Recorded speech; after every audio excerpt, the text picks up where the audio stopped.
За би одоо хөгжмийнхнаас асуух гэж байна. За таны хамгийн дуртай балет ямар балет вэ? Хонтнор. Тэгвэл ямар балетийн ямар хэсгийг тоглох хамгийн дуртай вэ? Хонтнорын хийлийн соолог тоглох дуртай. Цагаан хүн илүү. Спартак. Шахразад балетийн фаготын залыг тоглох дуртай.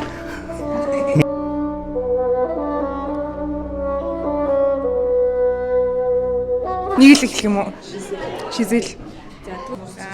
Жизель балетийн жизелийн соолог тоглох дуртай. Одоо ямар бүжиг явж идэв? Одоо нөгөө нэг Альберт Жизель хоёрын нөгөө бүжиглж идэг хэсэг том ажаа шүү.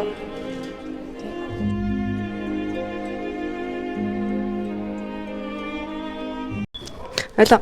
Чиний хамгийн дуртай балет ямар балет вэ? Хонтнор. Тэгвэл ямар балетийн ямар хэсгийг тоглох дуртай вэ? Өөр балет гэж болно.